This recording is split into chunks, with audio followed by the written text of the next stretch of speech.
ওং নমঃ ভগবতে বাসুদেবায়। শ্রীমদ্ ভগবদ্গীতা নবম অধ্যায় রাজগুহ্য যোগ। হরে কৃষ্ণ। আজ আমরা নবম অধ্যায়ের 10 নম্বর শ্লোকটি শুনব। ময়াধ্যক্ষেন প্রকৃতিঃ সুয়তে সচরাচরম হেতুনানেন কৌন্তেয় জগৎ বিপরিবর্ততে। অনুবাদ: হে কন্তেয়, আমার অধ্যক্ষতায় জড় প্রকৃতি এই চরাচর বিশ্ব সৃষ্টি করে। প্রকৃতির নিয়মে এই জগৎ পুনঃ পুনঃ সৃষ্টি হয় এবং ধ্বংস হয়। তাৎপর্য: ময়া অধ্যক্ষেন মানে আমার অধ্যক্ষতার দ্বারা, প্রকৃতি সুয়তে সচরাচরম জড় প্রকৃতি এই চরাচর বিশ্ব সৃষ্টি করে। হেতুনানেন এই কারণে, কৌন্তেয় হে কৌন্তেয় অর্জুন, জগৎ বিপরিবর্ততে এই জগৎ পুনঃ পুনঃ সৃষ্টি হয় এবং ধ্বংস হয়।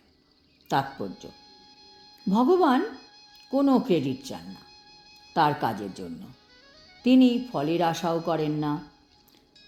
তিনি সারা জগতের এত কাজ করছেন, অথচ তিনি নিজে সামনে প্রকৃতিকে পাঠিয়ে দিয়েছেন। ভগবানের কোনো প্রশংসা তিনি চান না। যাদের কোনো জ্ঞান নেই তারা মনে করবে প্রকৃতিই সব করছে, ভগবান বলে কেউ নেই। প্রকৃতির পেছনে যে পরমেশ্বর ভগবান রয়েছেন সেটা নাস্তিক মানুষেরা বুঝতে পারে না। ভগবানও সব কিছু দেখছেন, কারা কিভাবে আচরণ করছে। যারা ভক্ত তারা ঠিক বুঝতে পারেন কে আসলে সব কাজ করছে, এই জগৎটাকে কে চালাচ্ছে। এই শ্লোকে স্পষ্টভাবে বলা হয়েছে যে প্রাকৃত জগতের সমস্ত ক্রিয়াকলাপ থেকে সম্পূর্ণ নির্লিপ্ত থাকলেও ভগবানই পরম অধ্যক্ষ। ভগবান ইচ্ছা করলেন বলে এই জড়জগৎ সৃষ্টি হল।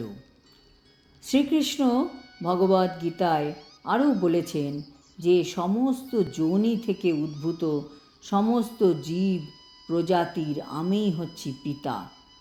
মাতার গর্ভে যেমন বীজ প্রদান করে পিতা সন্তান উৎপাদন করেন, তেমনি পরমেশ্বর ভগবান তার দৃষ্টিপাতের মাধ্যমে জড় প্রকৃতির গর্ভে সমস্ত জীবকে সঞ্চারিত করেন।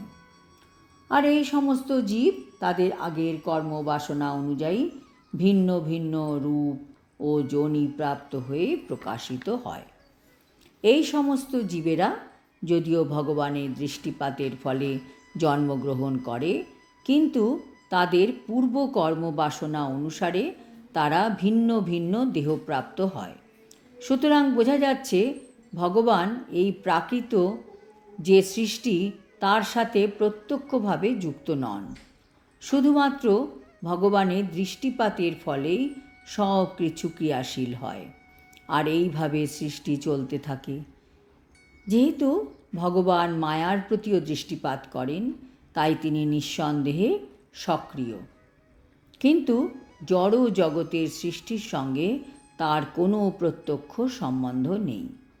উদাহরণস্বরূপ বলা যায়, যদি কোনো ব্যক্তির সামনে একটি সুগন্ধ ফুল থাকে, তখন সেই ফুলের সুবাস সেই ব্যক্তির ঘ্রাণেন্দ্রিয়ে পৌঁছয় এবং সেই ব্যক্তি সেই সুবাস উপলব্ধি করতে পারে, যদিও সেই ব্যক্তির ঘ্রাণেন্দ্রিয় ফুলের কোনোই সংযোগ হয়নি। সেই রকম এই জড় জগৎ আর ভগবানের মধ্যেও এই রকমের সম্বন্ধ রয়েছে। প্রকৃতপক্ষে এই জড় জগতে তার কিছুই করার নেই, কিন্তু তিনি শুধু তার দৃষ্টিপাত ও নির্দেশ দিয়েই এই জড়জগৎ সৃষ্টি করেছেন। এর মর্মার্থ হল, ভগবানের অধ্যক্ষতা ছাড়া জড় প্রকৃতি কিছুই করতে পারে না। তবুও সমস্ত জড় জাগতিক ক্রিয়াকলাপ থেকে পরমেশ্বর ভগবান পৃথক থাকেন। আজ এই পর্যন্ত।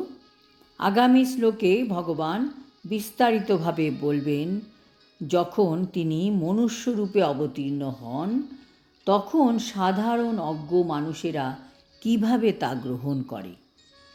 হরি ওম তৎসৎ। হরে কৃষ্ণ।